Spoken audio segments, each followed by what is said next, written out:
Donc, bonjour à tous. Oui, on souhaitait faire un point sur la révision de l'arrêté concernant la FAE ambulancier SMUR qui datait de 1999 et il y a eu, à la demande de la DGOS, des réunions de travail auxquelles l'ANSESU a participé et on était accompagné également de représentants des organisations professionnelles pour rediscuter de la forme et du fond de cette FAE.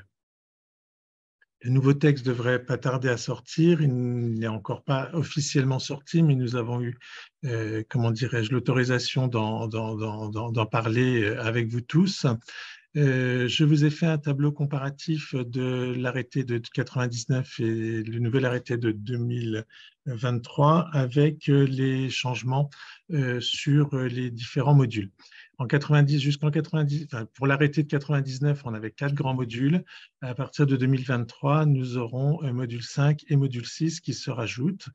La DGOS n'a pas souhaité que le nombre d'heures de cette FAE soit modifié, donc on reste toujours dans cette contrainte de 105 heures et on a travaillé sur le fait de diminuer certaines parties, notamment le module 1 et le module 2, qui sont passés à 3h30, 3h30 chacun, pour laisser plus de place à d'autres modules, notamment le module relations et communication et le module aspects réglementaires, médico-légaux et éthiques.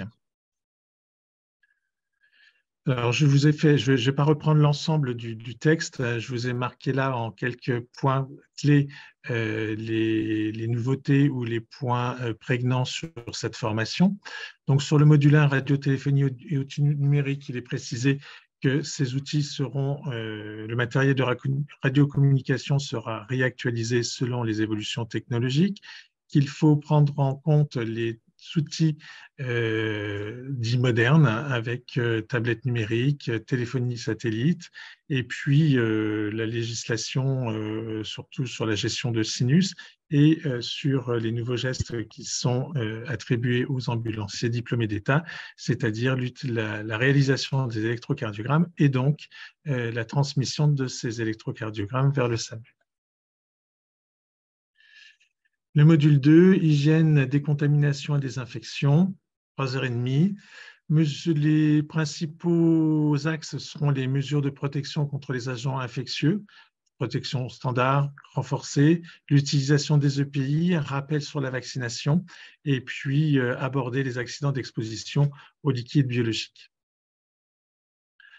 Le module 3, situation sanitaire exceptionnelle. Donc, ce module 3 est passé à gagner 7 heures de formation en plus.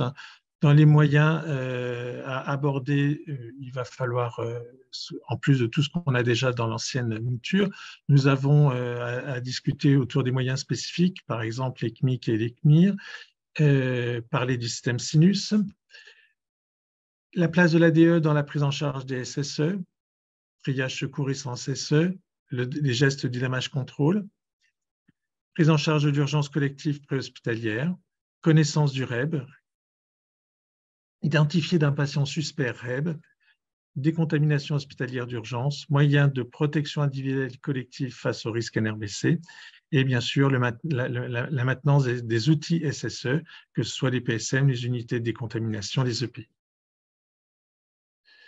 Module 4, 63 heures. Donc là, ça va être on va reprendre l'ensemble de ce qu'on y avait déjà dans l'arrêté de 99. On y rajoute l'application des nouvelles compétences ADE. Et puis, une part spécifique sur connaître et appliquer les procédures et protocoles des transports sanitaires aériens et maritimes. Le module 5, donc relations et communication, il nous paraissait important effectivement de développer les compétences en communication, communication en équipe pluridisciplinaire et pluriprofessionnelle. Donc, l'intérêt dans la communication, c'est de pouvoir débriefer en tout cas sur les bases, en utilisant les bases du raisonnement clinique en situation d'urgence et savoir utiliser des outils d'aide cognitive pour gérer les situations d'urgence. participer avec l'équipe, en équipe, à l'annonce des mauvaises nouvelles, la prise en charge d'un dommage lié aux soins, l'approche des familles et de l'entourage des patients lors de l'annonce du décès, etc. Le module 6, en 7 heures, aspects réglementaires, médico-légaux et éthiques. Il nous semblait important effectivement que l'équipe, et en tout cas les ambulanciers, puissent adapter leur comportement face à un événement médico-judiciaire auquel on est de plus en plus confronté, notamment la préservation d'une scène de crime, la prise en compte et la charge de la violence, de la discrimination sociale, raciale, etc. Bien sûr, il faut rappeler l'éthique, respect du secret professionnel. Qu'est-ce que le droit de réserve? La valeur éthique de la fonction hospitalière et bien sûr parler de la responsabilité médico-légale des ADE en SMUR. Alors, tous ces différents modules ont un intérêt en approche théorique, mais il est demandé de beaucoup travailler sur les mises en situation et l'ensemble des modules seront évalués au cours des mises en situation, notamment lors des modules 3 et 4. L'évolution des compétences sera à la fois en situation simulée en présentiel lors des cours de la FAE, mais on intégrera effectivement dans l'évaluation des compétences les compétences des ADE en stage en milieu professionnel. Alors, concernant c'est un gros changement là par rapport à l'arrêté de 99, c'est le stage professionnel. Jusqu'à présent, il était 35 heures en continu. Il passe désormais à 70 heures. Il est demandé aux stagiaires apprenants de faire 2 stages distincts dans 2 établissements dans 2 SMUR de taille différente.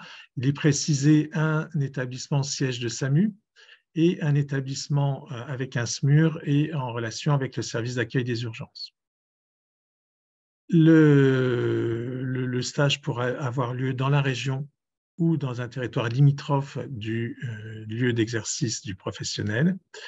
Les lieux de stage pourront être proposés par les CESU et bien sûr, pour qu'on puisse faire une évaluation des compétences, le stagiaire sera accompagné d'un tuteur. Alors, le tuteur, dans le texte, il est précisé que ça peut être un infirmier SMUR, un infirmier IAD et un ambulancier ayant une expérience professionnelle en SMUR dans l'établissement dans lequel le stagiaire sera accueilli.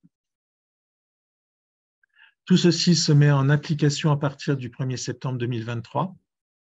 Donc, à partir du 1er septembre, tous ceux qui vont intégrer une FAE ambulancier SMUR auront 70 heures de stage à réaliser. Alors, un petit plus qui n'est pas écrit là, mais parce que le texte ne l'est encore pas sorti, simplement, si la dernière version qui va paraître de la DGOS n'est pas modifiée, l'équipe de l'ANSESU a écrit cette nouvelle FAE de telle sorte à ce que les apprenants puissent valider des modules des annexes GSU spécialisées, notamment l'annexe 3, l'annexe 5 et l'annexe 10. L'annexe 3, urgence collective, l'annexe 5, damage control, et l'annexe 10, prise en charge d'un patient risque REB. Et enfin, nous avons proposé le fait de valider le recyclage GSU2 à ces apprenants qui seront en stage dans ces FAE. Voilà, j'en ai fini pour cette présentation. Je reste à votre écoute si vous avez des questions. Merci Nicolas. Donc, une petite évolution effectivement pour nos ambulanciers SMUR. Je regarde s'il y a des questions. Alors, peut-être une notion qu'on peut ajouter, c'est la notion de réactualisation, il me semble, Nicolas, la réactualisation de cette FAE. Alors, reformule ta question. Il me semble que dans le texte, il est prévu que la FAE soit revalidée régulièrement. Alors, sur le texte que que la DGES nous a transmis, il n'est pas précisé spécifiquement ce recyclage, mais effectivement, il avait été proposé lors des dernières réunions de travail. Donc, il va falloir attendre la parution du texte, de la dernière mouture du texte, pour savoir si cette proposition est valide ou elle était retenue ou pas. Ok, donc un texte qu'on espère voir paraître au mois d'avril, peut-être. On verra. On Parfois, espère, en tout cas au printemps, tout au moins rapidement, puisque la mise en application se fait à partir du 1er septembre. ok. Il y a une question pour les anciens ADE. Alors, la question, c'est qu'en est-il pour les anciens ADE pour le recyclage?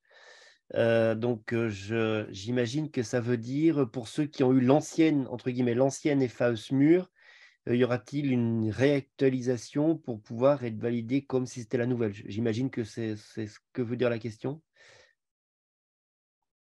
Oui, c'est ça. C'est Rosa qui nous dit oui. Est-ce que donc pour les gens qui auront été validés entre guillemets anciennement FAE, faudra-t-il repasser une nouvelle FAE pour pouvoir avoir un recyclage particulier? Alors, il n'est pas précisé dans le texte, effectivement, que les anciens ADE doivent participer à un recyclage obligatoire. Simplement, dans le cursus professionnel et maintien des compétences, il semble important, effectivement, que l'ensemble de l'équipe de professionnels travaillant dans un SMUR puisse avoir une formation en interne continue pour mise à jour des compétences et maintien des connaissances. Donc, même s'il n'y a pas de recyclage obligatoire pour les anciens ADE, il paraît, surtout s'il y a un recyclage obligatoire pour les nouveaux ADE ambulanciers SMUR, il paraît intéressant effectivement que l'ensemble puisse avoir accès à une formation continue. Voilà, donc on va attendre la sortie du texte et si effectivement la DGES a retenu la proposition qu'on a faite de recyclage, tous les ADE seront concernés, nouveaux formés et anciens formés.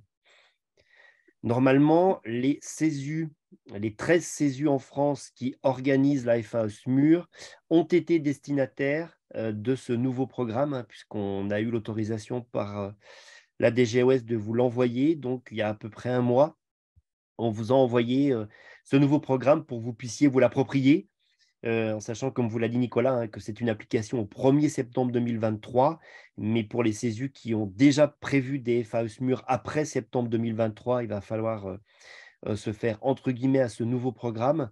Et donc, si jamais vous n'êtes pas ou vous n'avez pas été recensé parce qu'on a pris ce qui était sur le bilan des CESU et sur le site internet de l'ANCESU, si jamais vous êtes un CESU concerné par la FAE SMUR et que vous n'avez pas reçu le nouveau programme, vous nous envoyez un petit mail à secrétariatcesur@gmail.com et puis on vous fera parvenir ce programme. Et comme vous le disait Nicolas, il ne sera pas inscrit dans le texte de loi qui va sortir dans l'arrêté qu'on peut donner qu'on peut donner à la fin de la FAE l'annexe 3, 5, 10 et le recyclage des SU2.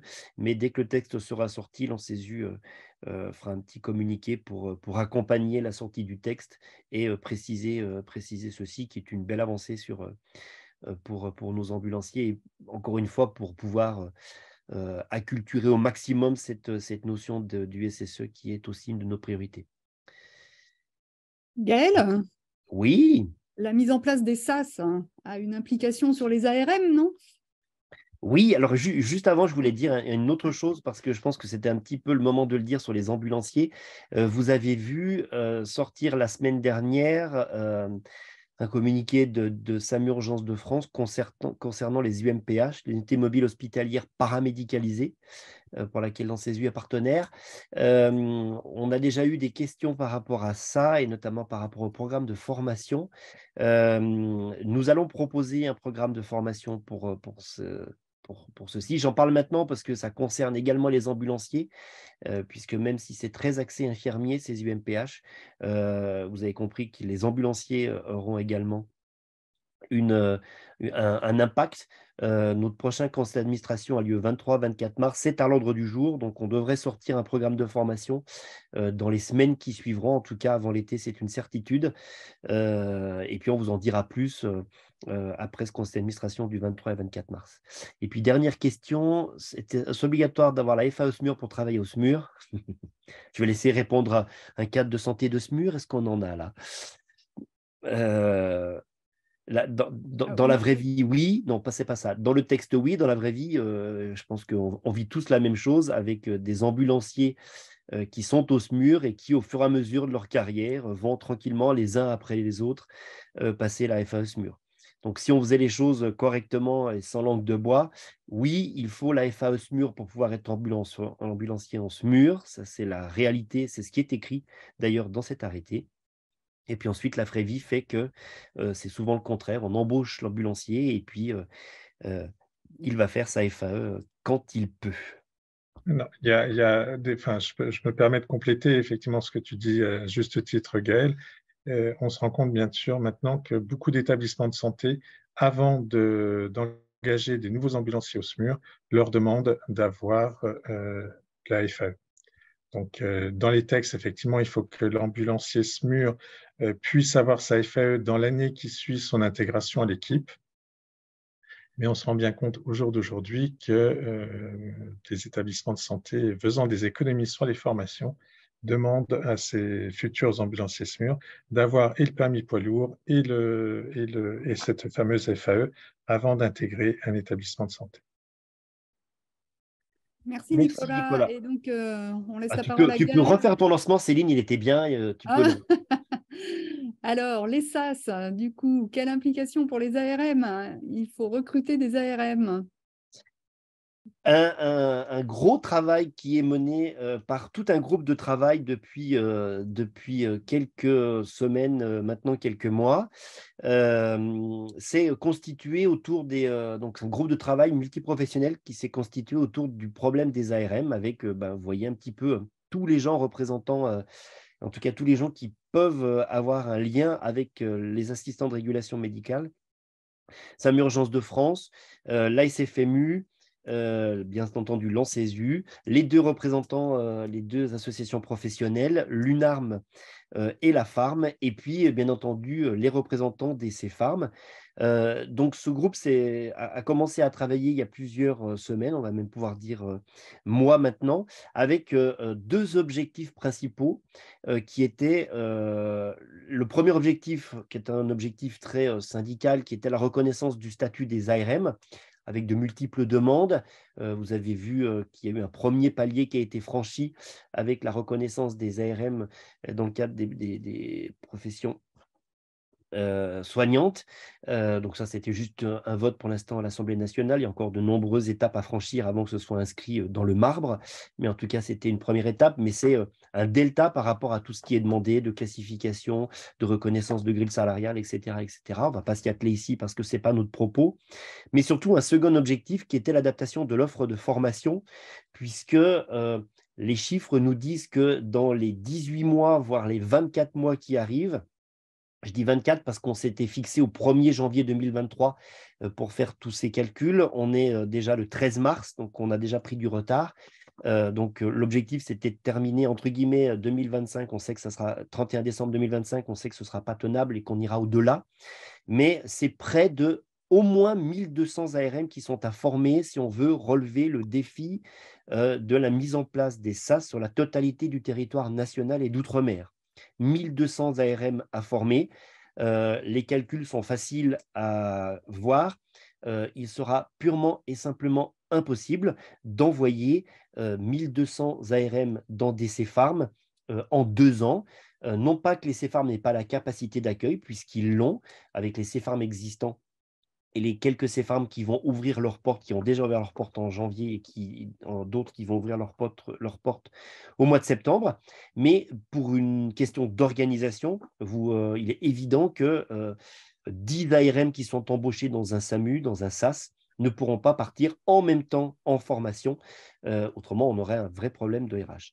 Donc, tout ça faisant, le groupe s'est donc formé et on a essayé de réfléchir à comment relever ce défi d'une formation massive d'ARM de qualité sans vider les SAS dès qu'ils aient été remplis par des premières embauches.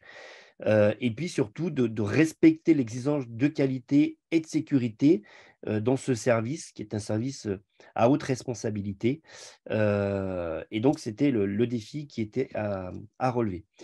On a gardé un principe qui était une formation complète à privilégier pour chaque situation.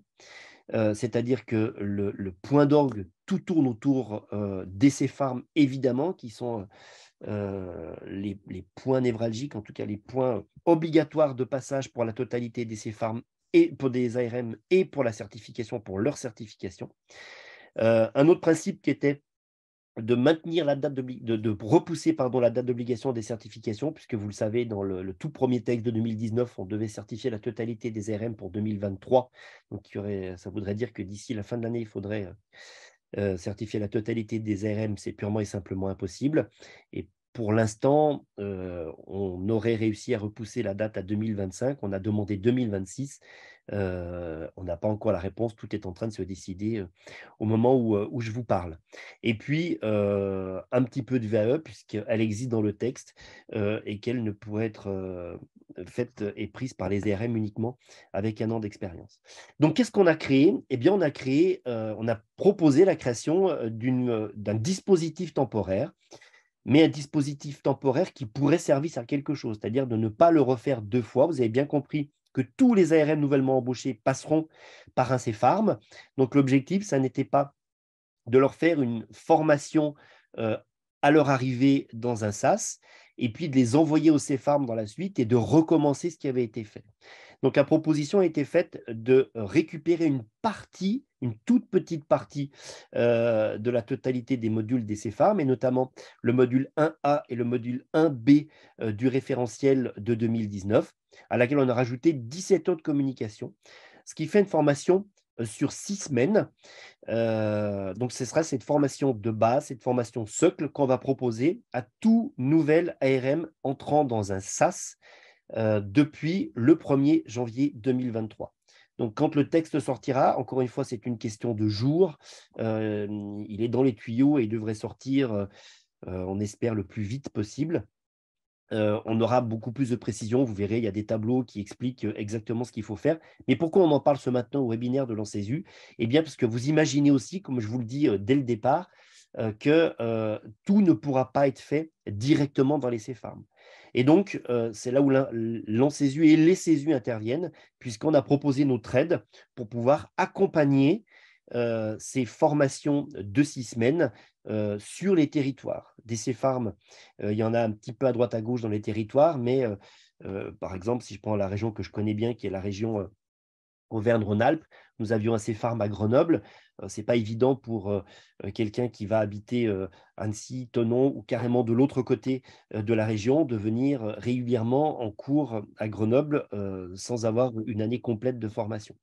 Et donc, c'est l'idée qu'on a proposée de se servir de ce maillage territorial des CESU pour pouvoir décentraliser la formation et la faire au plus près des apprenants, au plus près des futurs ARM, et donc dans les CESU et dans les SAS départementaux. Donc, je répète, cette formation de 6 semaines, si les CEFARM peuvent les organiser, c'est parfait. On va au CEFARM, on fait la formation. S'il y a des difficultés et qu'on a l'impossibilité de récupérer, que les CEFARM ne peuvent pas récupérer la totalité des ARM sur une session, eh bien, aide des CESU départementaux, bien entendu en lien avec les CEFARM, qui restent les maîtres d'œuvre et les organisateurs du programme, pour qu'on puisse déployer ces formations au plus près des ARM sur nos territoires. Ces 6 semaines terminées, on valide ces modules 1A et 1B, enfin on espère qu'ils seront validés, en tout cas on leur souhaite à tout le monde, et ces modules 1A et 1B, puis une toute partie du 1C, mais on parle que de la validation des 1A et 1B, ne seront pas repris lors de l'entrée ou lors de la poursuite de la formation de l'ARM au CEFARM, soit dans les mois qui suivent, soit l'année qui suit. Donc c'est là où on a aussi l'importance. On fait une formation socle, on se met d'accord sur la totalité du territoire national, puisque des formations pour des ARM qui arrivent, elles se font partout à droite à gauche, mais elles se font de temps en temps sur 3 semaines, de temps en temps sur 5, de temps en temps sur 8. C'est pour ça qu'on a fait cette proposition de 6 semaines socle en prenant un programme existant et surtout que ce soit sur la totalité du territoire national, la même formation de base, la même formation socle. Le calendrier, Eh bien, encore une fois, c'est des questions de jours. On a eu la dernière réunion avec la DGOS la semaine dernière. Toutes les propositions sont faites. Le projet d'arrêté est écrit. Le projet de décret qui va avec est écrit. Donc, c'est un projet qui modifie l'arrêté de 2019 en incluant cette formation transitoire. J'ai marqué sortie du texte au printemps. Je ne vais pas trop mouiller. Le printemps est large. Le printemps officiel, c'est le 21 mars, mais ce ne sera pas le 21 mars, la sortie du texte. On l'espère le plus tôt possible. En tout cas, ce qui va se passer, c'est qu'il va y avoir une communication de ce groupe de travail dans les jours qui viennent pour la totalité des CRA et des SAS. Et donc, ne soyez pas étonnés, vous, CESU, que soit votre SAMU, SAS, soit le CEFARM de votre région viennent vers vous pour essayer de voir comment il sera possible d'organiser et de relever ce défi pour les mois qui viennent. Et bien entendu, la demande de financement a été faite, hein, tout ça n'est pas gratuit, vous l'imaginez bien. Donc, on a estimé le coût d'une formation ARM qu'on a fait remonter à la DGOS pour le multiplier par les 1200, 1300, 1400 personnes qui sont informées. Et évidemment, il y aura un accord financier entre les CEFARM et les CESU pour pouvoir eh bien, financer la part de formation d'un ARM dans un CESU, si c'est cette option qui est choisie. Bien entendu, lors de la sortie du texte, dès que le texte sera sorti, comme on le fait habituellement, on accompagnera ça d'une note explicative, d'un communiqué qui vous donnera beaucoup plus de détails sur les sommes qu'on a engendré pour que le CESU de Lille, comme le CESU de Marseille, comme le CESU de Chambéry et comme celui de Dreux puissent avoir les mêmes négociations financières avec les CEFARM partout sur le territoire national. Voilà, donc c'est un vrai défi à relever dans les mois qui viennent. Alors vous allez nous dire, on est déjà sous l'eau et comme on a vu au tout début des présentations qu'on avait une augmentation du nombre de formations et pas forcément une augmentation du nombre de soignants. C'est des choses qui ont été également remontées. Je rappelle aussi, puisque c'est souvent une de vos revendications et vous avez raison, du delta de salaire entre un soignant, infirmier, ambulancier, aide-soignant, et un formateur, puisqu'on perd les week-ends, puisqu'on perd les nuits et que de temps en temps, on a un delta à la fin du mois. C'est des choses qu'on a fait encore une fois remonter au ministère. Alors, ce qui fait parler pour l'instant, c'est une prime formateur pour en tout cas arriver à la fin du mois à ne pas avoir de perte de salaire pour des gens qui décident de se lancer en formation. Pas logique d'avoir un investissement important, de faire d'autres choses et d'avoir une perte de salaire. Donc, sachez que c'est des choses qu'on a déjà fait remonter et qu'on a aussi, on a profité encore une fois de cette sollicitation et de ce travail pour faire remonter les choses. Donc, je termine pour dire que oui, ça va demander du travail, mais qui d'autre que les centres d'enseignement de soins d'urgence et les soignants de l'urgence pour aller accompagner la formation de base de leurs collègues ARM. Voilà, si ce n'est pas les CESU, ça peut être personne d'autre, évidemment, encore une fois, hein, en aide et en support des CEFARM qui restent maîtres d'œuvre et qui restent à la manœuvre pour ce genre de formation. On va peut-être enchaîner directement avec Céline pour la formation tutorat, puis on prendra toutes les questions sur les ARM après, si ça te va, Céline. C'est parfait.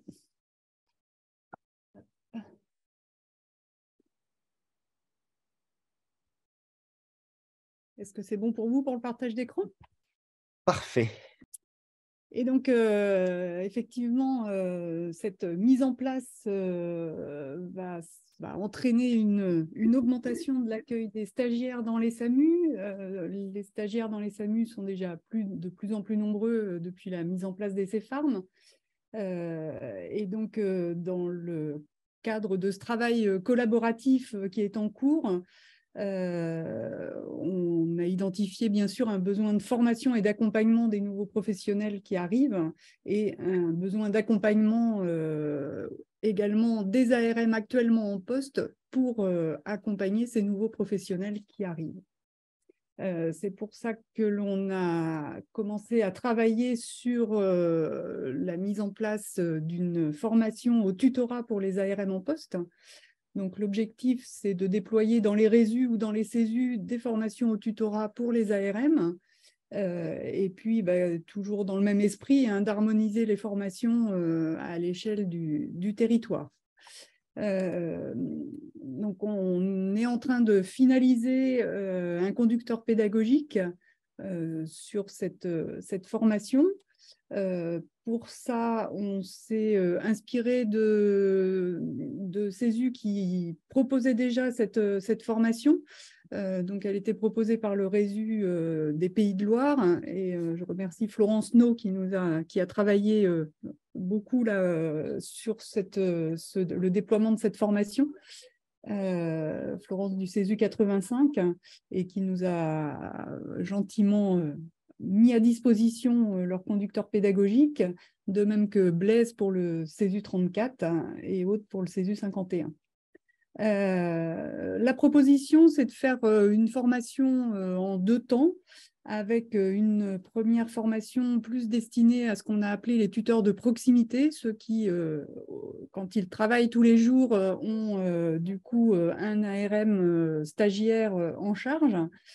Et donc, cette formation de proximité, pour les tuteurs de proximité, on l'a travaillée sur une durée de 2 jours.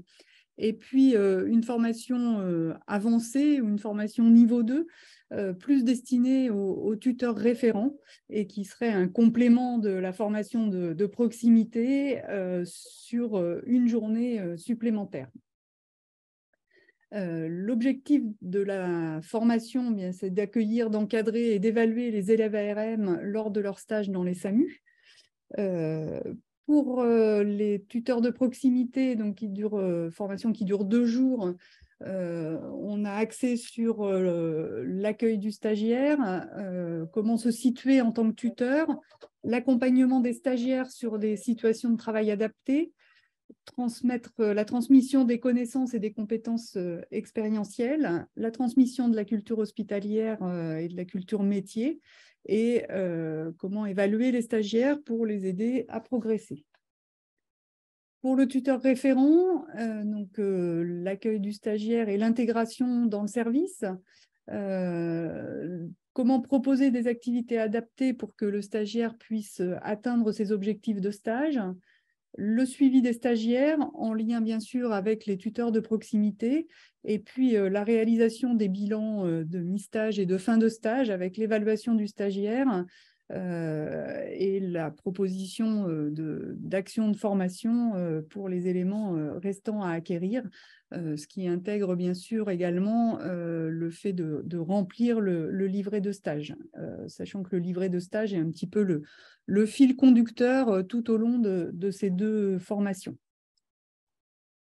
Quelques éléments de contenu. Donc, pour le tuteur de proximité, la connaissance du référentiel métier et du référentiel de formation, ce qui nous semblait bien sûr important, et ce qui justifie aussi d'avoir une formation spécifique pour les tuteurs ARM.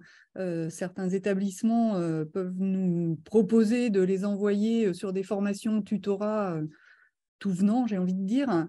Il nous semble important de pouvoir contextualiser la formation au tutorat à notre environnement professionnel et à nos pratiques. Le rôle et la mission du tuteur, l'accueil du stagiaire, les situations de travail et d'apprentissage, comment rendre une situation de travail apprenante, la posture du tuteur, et puis pour la formation des tuteurs référents, donc les spécificités du rôle et des missions du tuteur référent, l'élaboration d'un parcours de stage pour l'élève, la préparation et la structuration des entretiens individuels de mi-stage, de fin de stage, ou des entretiens liés à une situation compliquée. Voilà, tout ça, ce sont des éléments que vous retrouverez donc, dans ce conducteur pédagogique. L'objectif étant qu'on finalise ce conducteur lors de notre prochain CA, donc les 22 et 23 mars. Et ensuite, nous pourrons donc vous le diffusez. Bien sûr, sur le plan pédagogique, on reste fidèle à nos valeurs, et donc on sera sur de la pédagogie active qui mettra beaucoup en avant la simulation, donc de la simulation de prise d'appel et de la simulation d'entretien, de la simulation d'encadrement de prise d'appel par le tuteur, et de la simulation d'entretien associée à des études de cas, des travaux de groupe, du retour d'expérience. Donc rien de très nouveau sur le plan pédagogique, on reste dans notre lignée habituelle. Merci de votre attention.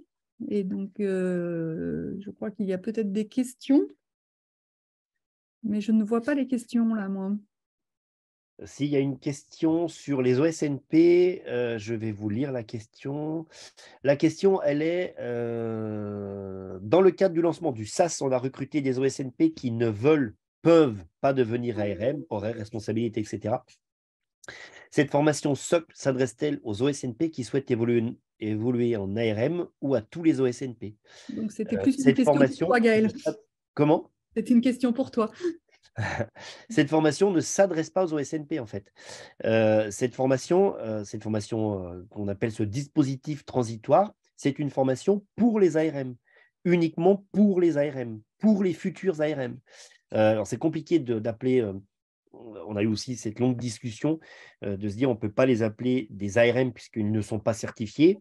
Donc on va dire pour les gens qui ont été embauchés, qui sont des faisans fonction d'ARM, et qui seront ARM après cette formation. Donc, vous avez la formation, le dispositif transitoire de 6 semaines, cette formation socle, et puis ils iront ensuite au CEFARM, ils seront ARM. Les OSNP, c'est autre chose. L'ANSESU, quand les OSNP ont été créés, a fait une proposition de formation courte. Mais encore une fois, pour être politiquement correct, mais sans langue de bois, vous savez que c'est très région dépendante, que certaines régions mettent des OSNP en premier décroché, ce qui n'est pas du tout l'esprit de ce qui a été écrit dans la création des SAS. Certains les mettent là où ils devraient être plutôt en back-office et en post-régulation pour les prises de rendez-vous et pour le suivi de ces rendez-vous. Que les formations sont souvent faites par les CPTS, puisque c'est souvent les CPTS qui les embauchent et qui donc les rémunèrent. Enfin voilà, tout ça faisant que, même si on a fait, nous, une ébauche de proposition de formation au début, au vu de l'inadéquation et en tout cas de l'inégalité d'organisation sur la totalité du territoire, on n'a pas été plus loin dans cette proposition de formation des OSNP. On a laissé la main aux embaucheurs, entre guillemets, que sont souvent les CPTS. Donc, je rappelle, cette formation, ce dispositif transitoire de 6 semaines est uniquement à destination des gens embauchés dans les SAMU-SAS qui seront demain des ARM. Et pour être encore très clair, je rappelle que la meilleure des choses, c'est qu'ils passent directement à l'école. C'est ce qu'on a mis et c'est ce qui serait écrit au début du texte. Un ARM embauché, le top, c'est qu'il aille directement au CEFARM. Et si ça n'est pas possible, et ça ne sera pas possible pour la totalité du monde tout de suite, c'est là où intervient ce dispositif transitoire.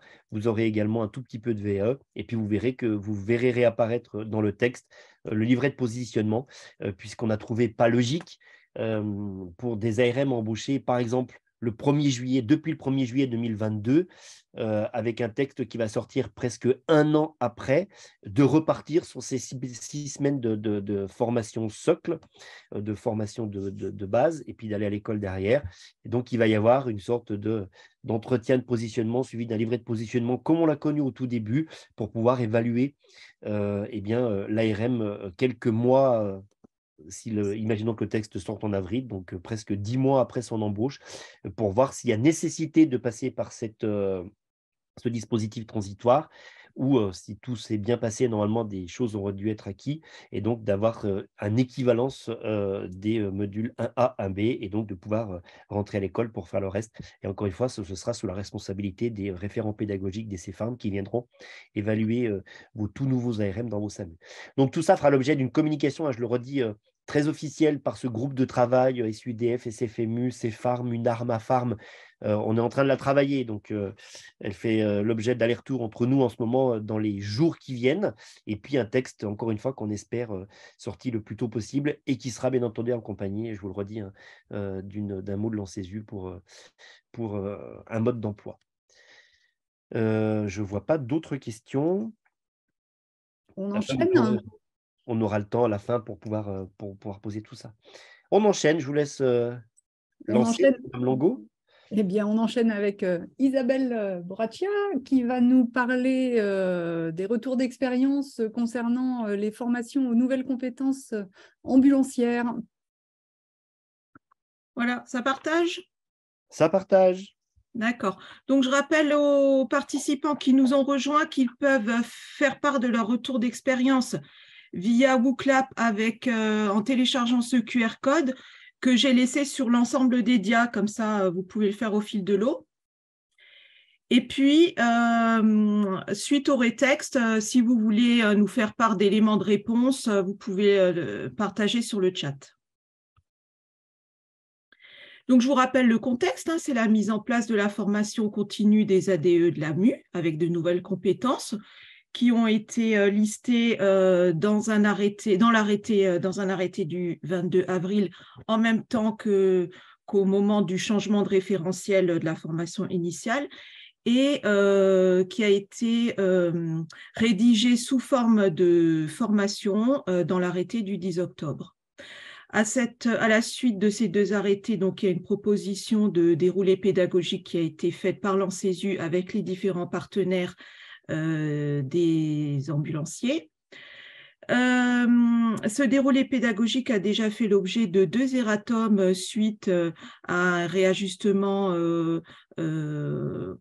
qui émanait notamment de votre part, hein, des utilisateurs.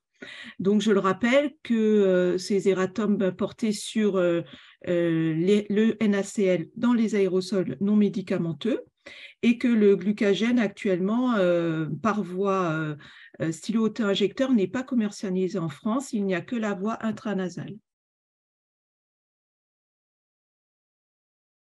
Concernant les premiers retours via le forum ou via la communication directe des CESU avec l'ANSESU, ces premiers rétextes concernent le questionnement au cours de la formation pour les établissements et les sociétés d'ambulance privées, concerne l'acquisition du matériel et des médicaments. Ça concerne aussi les galéniques et le type de médicaments pour lesquels il faut former.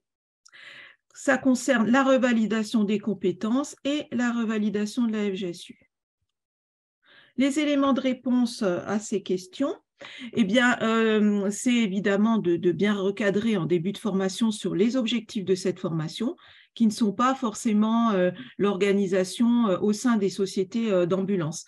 Maintenant, vous pouvez proposer une mise en relation avec les SAMU départementaux en ce qui concerne l'acquisition de matériel et la liste des médicaments que chacun peut avoir à disposition.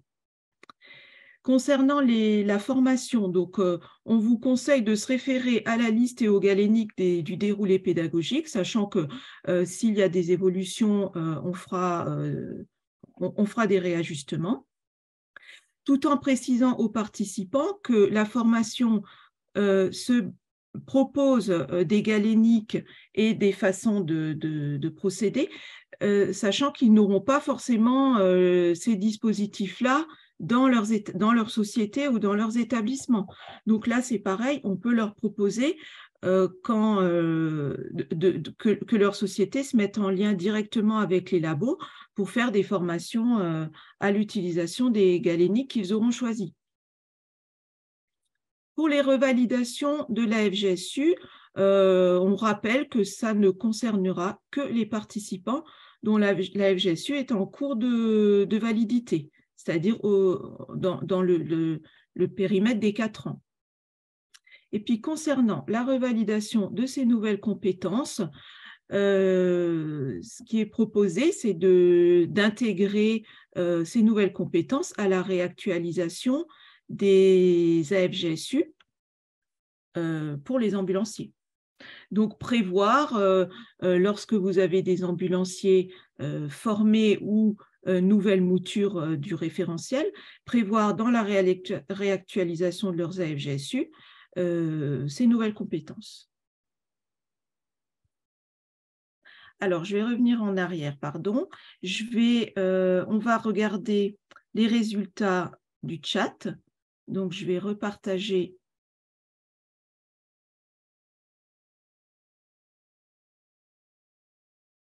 les résultats du WooClap, pardon. Alors, il y a beaucoup de remarques sur le fait que pour l'instant, il n'y a pas encore de rétex parce que la formation n'a pas encore été mise en œuvre.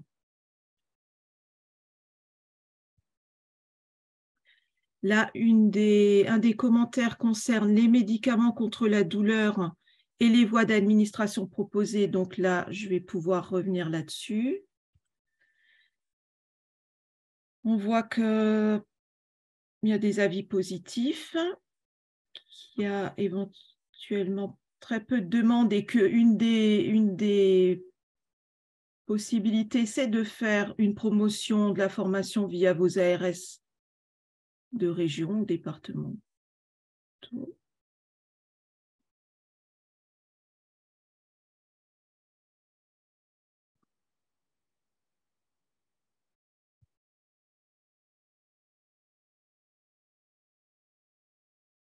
Là, il y a une proposition de le faire de façon modulaire ou en plusieurs parties, pourquoi pas.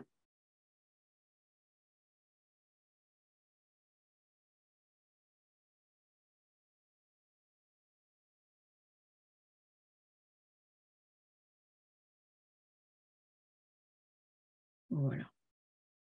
Donc, en gros, on pourra y revenir lorsqu'elle sera délivrée de façon plus importante. Alors, concernant les médicaments contre la douleur, donc, ce que l'on préconise, je cherche les éléments de réponse, pardon, je suis en train de lire. Ce qu'on préconise, c'est que pour les médicaments, pour les antalgiques, donc la formation devrait se baser, devrait concerner uniquement le palier 1 pour du Péros. On ne préconise pas de formation sur les galéniques. Pardon, on ne propose pas de formation sur l'AINS et le SPASFON. Voilà, on le déconseille. Alors, vous pouvez toujours nous faire part de vos avis. Voilà, en gros, ce que je peux vous dire.